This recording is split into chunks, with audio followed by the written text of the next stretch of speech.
یہ اس بات کا اعلان ہے کہ وہاں کی پبلک، وہاں کی عوام اب کنٹرول سے باہر ہو رہی ہے۔ یقینی طور پر اس پر باہر کے لوگوں کا بھی بہت بڑا دخل ہے۔ اسرائیل کی جو ایجنسی ہے وہ وہاں پر کام کر رہی ہے، موساد کے ایجنٹ وہاں پر موجود ہیں۔ جو ودروہ کرنے والے یا مخالفت کرنے والے لوگ ہیں انہوں نے اپنے چہروں پر نقاب بھی اوڑھا ہوا ہے۔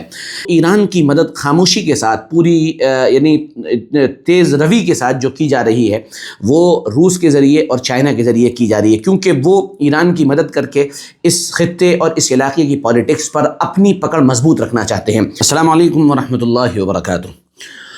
ایران اس وقت مظاہروں کی زد میں ہے، یعنی وہاں پر جو مظاہرین ہیں، جو ودروہ کرنے والے لوگ ہیں یا ورود کرنے والے لوگ ہیں، وہ اس وقت سڑکوں پر ہیں، اور یہ خبریں لگاتار گردش میں ہیں کہ وہاں کے سپریم لیڈر وہ جلد ہی ملک چھوڑ کر چلے جائیں گے۔ کیا ایسا ہے؟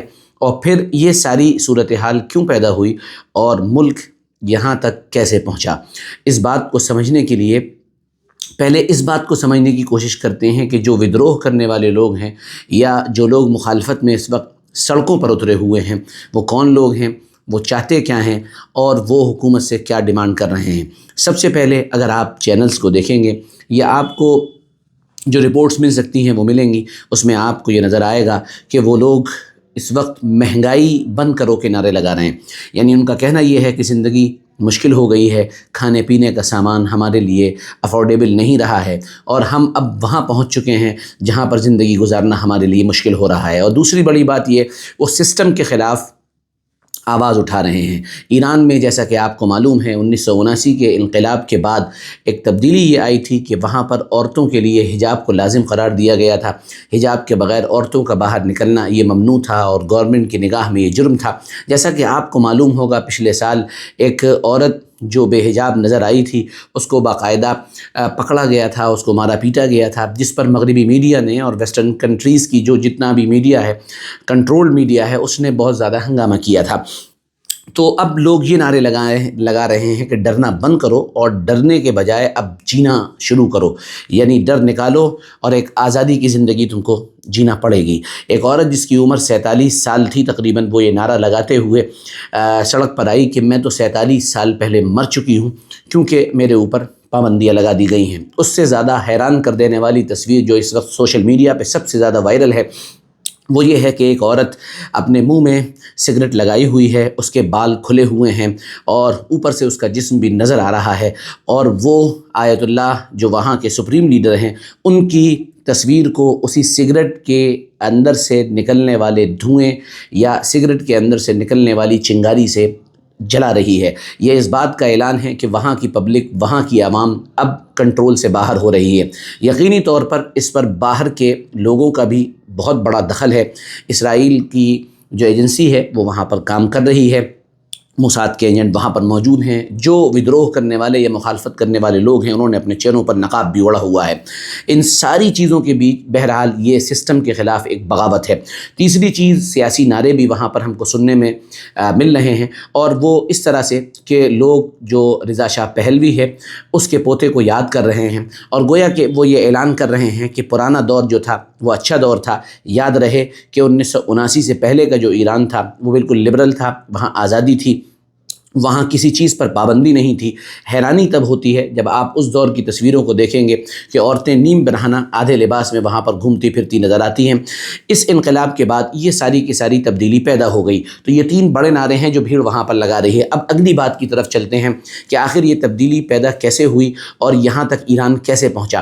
اس میں چند باتیں میں پوائنٹ ٹو پوائنٹ آپ کے سامنے رکھ رہا ہوں، اس امید کے ساتھ کہ آپ اس کو آخر تک بہت اچھی طرح سنیں تو آپ کے لیے کارآمد بھی ہوں گی۔ سب سے پہلی بات یہ ہے کہ 1979 کے انقلاب میں بہت سے لوگوں نے حصہ لیا تھا، اور وہ لوگ جو سوشلسٹ تھے، وہ لوگ جو لبرل تھے، آزاد خیال تھے، وہ یہ سمجھ رہے تھے یا یہ مان رہے تھے کہ اب جو تبدیلی آئے گی جس کے لیے ہم کوشش کر رہے ہیں وہ ایک ایسی تبدیلی ہوگی جو ایک ڈیموکریٹک حکومت کے طور پر دنیا کے اندر جانی جائے گی۔ لیکن ان کا یہ خواب اس وقت چکناچور ہو گیا جب ان کو یہ نظر آیا کہ انقلاب کے بعد اس دور کے جو انقلاب کے رہنما ایران کے مانے جاتے ہیں، آیت اللہ علی خامنئی جنہیں کہا جاتا ہے، وہ باقاعدہ اس اعلان کے ساتھ آئے کہ انہوں نے اپنے ملنے والوں کو اس بات کا آرڈر دیا کہ ایران کے لیے قانون بنایا جائے، وہ قانون ایسا ہونا چاہیے جس قانون میں جو سپریم لیڈر ہوگا وہ ایگزمپٹ ہوگا، وہ سارے قانون سے اوپر ہوگا، وہ پارلیمنٹ سے اوپر ہوگا، وہ سنسد سے اوپر ہوگا، اس پر کوئی کارروائی نہیں کی جائے گی۔ جب یہ بات سامنے آئی تو وہ لوگ بڑے حیران ہوئے، لیکن اس دور کے جو شیعہ لوگ جنہوں نے یہ ساری چیزیں کی تھیں، انہوں نے حکومت پر یا اپنے انقلاب کے دوران جن نعروں کا استعمال کیا تھا اس کے ذریعے سے عوام میں اتنی گہری پکڑ بنا لی تھی کہ ان کے خلاف، یعنی ان کے رہنما کے خلاف بولنا بڑا مشکل کام ہو گیا تھا، اور جن لوگوں نے بھی زبانیں کھولی ہیں یقینی طور پر ان کو بالکل نیست و نابود کر دیا گیا ہے، ختم کر دیا گیا ہے۔ بہرحال انٹرسٹنگ بات یہ ہے۔ پھر اس کے بعد دوسرے پوائنٹ پر آتے ہیں۔ اب آپ غور کریے کہ یہ جو پورا مڈل ایسٹ ہے، اس کی سیاست، اس کے حکمراں ہمیشہ یقینی طور پر کہیں اور سے طے کیے جاتے ہیں۔ جو اس کی مخالفت کرتا ہے اس کو اس کی سزا بھی بھگتنی پڑتی ہے۔ اور دوسری بڑی غور کرنے کی بات یہ ہے کہ مڈل ایسٹ پوری دنیا کے تیل کا سب سے بڑا خزانہ مانا جاتا ہے، اس میں ایران بھی یقینی طور پر اسی حصے کا، اسی خطے کا ایک چھوٹا سا ملک ہے، اس کے اندر بھی بے پناہ تیل ہے۔ دنیا کے جو تیل کو پروڈیوس کرنے والے جو ممالک ہیں، ان ممالک کا اگر آپ جائزہ لیں گے تو اس میں ایران ٹاپ 10 کے اندر آتا ہے، وہ دنیا بھر کی تیل کی ضرورتوں کو پورا کرتا ہے۔ اچھا، اور بڑے مزے کی بات یہ ہے کہ آپ جتنے ممالک عربی ہیں ان کو دیکھ لیے، آپ عرب ملکوں کو دیکھیں، ان میں ایک بھی عرب ملک جو ہے وہ اس وقت نیوکلیئر پاور نہیں ہے۔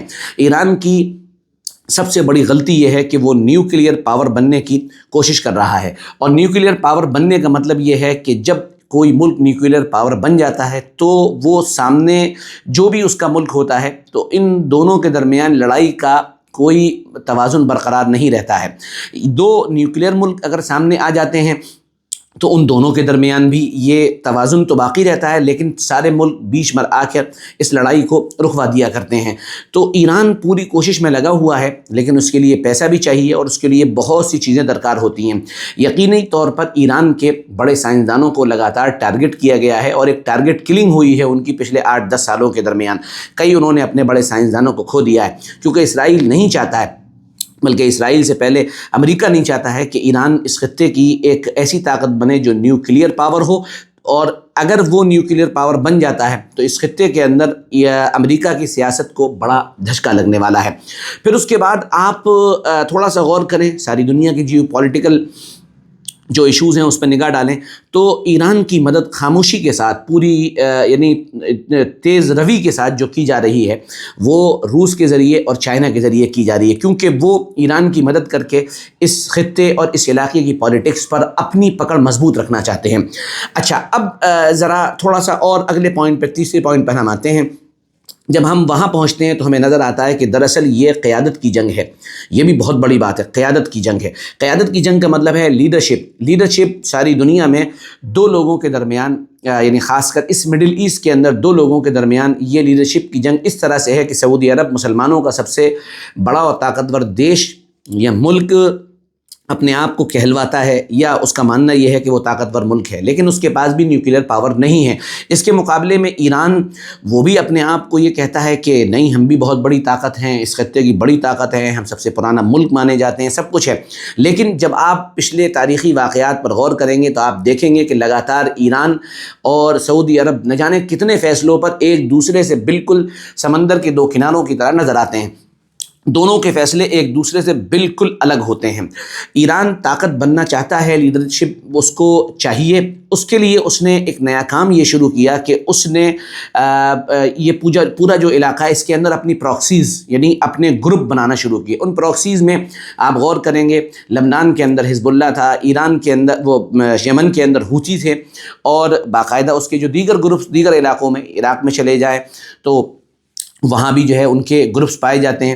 ان سب کو ایران باقاعدہ ہتھیار سپلائی کرتا ہے، باقاعدہ ان کی مدد کرتا ہے، باقاعدہ ان کو ہر وقت ہیلپ کرنے کے لیے تیار رہتا ہے۔ یہاں تک کہ رپورٹس ہمارے سامنے موجود ہیں جس میں یہ بتایا گیا ہے کہ IRGC جو پاسداران انقلاب، جو سب سے بڑا وہاں کا فوجی ونگ ہے، اس کے 5 حصے ہیں، اور ان 5 حصوں میں ایک حصے کا کام صرف یہی ہے کہ اپنے جو وہ چیز ہیں ان کو باقاعدہ ہتھیار سپلائی کرنا، ان کی مدد کرنا۔ یہ ساری چیزیں ایران کرتا چلا آ رہا ہے۔ اس کے نتیجے میں ایران کی اکانومی جو ہے وہ نیچے آنے لگی، اور دوسری بات پھر وہ سینکشنز تھے جس کے نتیجے میں ایران اپنے تیل کو باقاعدہ عالمی منڈیوں کے اندر نہیں لا پا رہا تھا۔ اس کے نتیجے میں اس کی آمدنی جو ہو گئی کم اور اخراجات اسی طرح باقی رہے۔ نتیجہ یہ ہوا کہ ایران ایک ایسی جگہ پر اب پہنچ چکا ہے جہاں پر اس کے لیے سروائیو کرنا مشکل ہے۔ لیکن ایک بات جو پچھلی تاریخ سے ہمیں سمجھ میں آتی ہے وہ یہ ہے کہ ایران اور ایران کے سپریم لیڈر اور ان کے چاہنے والوں کی جو تعداد اس وقت ایران کے اندر ہے، اور شیعہ جس طرح سے عقیدت و محبت اپنے قائد سے کرتے ہیں وہ بے مثال ہے۔ یقینی طور پر ان کے اس سے پہلے کے رہنما نے ایک نظریہ دیا تھا ولایت فقیہ کا، جس کے نتیجے میں ایران ایک جگہ جمع ہو کر ایک طاقت بن کر ابھرا تھا۔ کیا اب اس وقت کے پریشر کو ایران جھیل پائے گا؟ کیا آیت اللہ جو خامنی وہ کیا اس کو جھیل پائیں گے؟ کیا وہ خمینی کی وراثت کو آگے بڑھا پائیں گے، اور اس معنی کر بڑھا پائیں گے کہ وہ سب کے دلوں میں اپنی جگہ بنا لیں؟ کیا آپ کو لگتا ہے کہ ایران کے لیے آنے والے چند گھنٹے یہ چند دن بڑے خطرناک ہیں؟ یہ مظاہرے کئی دن سے چل رہے ہیں، اور پورے طور پر ٹرمپ نے بھی اس وقت اعلان کر دیا ہے کہ اگر مظاہرین پر یعنی احتجاج کرنے والوں پر، پروٹیسٹ کرنے والوں پر تم نے اگر ہتھیار استعمال کیے تو ہم پھر آئیں گے، ہم دخل لیں گے اور ہم سخت حملے کریں گے۔ ان ساری چیزوں کے بیچ یہ بھی اطلاع ملی ہے کہ B-2 بامبر جو ہیں انہوں نے بھی ہوا میں گردش کرنا شروع کر دیا۔ تو اس کا مطلب پلان کچھ اور ہے اور عزائم خطرناک ہیں۔ دیکھیے ایران سروائیو کر پاتا ہے یا نہیں کر پاتا ہے، یہ بہت بڑا سوال ہے، اور پوری دنیا بلکہ مڈل ایسٹ اس وقت تاریخ کے ایک ایسے دوراہے پر کھڑا ہوا ہے کہ جہاں سے اگر یہاں کوئی ایسا مسئلہ ہوا جو خامنئی صاحب ہیں ان کو کچھ ہوا یا انہوں نے ملک چھوڑا تو ایک بہت بڑا ہنگامہ ہونے والا ہے۔ ویسے ایسا لگتا نہیں ہے کہ وہ ملک چھوڑیں گے، کیونکہ شیعوں کی جو عقیدت ان سے ہے، ظاہر سی بات ہے وہ اپنا جان جوخم میں ڈال کر ان کی حفاظت ضرور کریں گے۔ اللہ ہم سب کا حامی و ناصر ہو، اللہ تعالی ہم سب کی مدد فرمائے۔ جزاکم اللہ، السلام علیکم ورحمۃ اللہ وبرکاتہ۔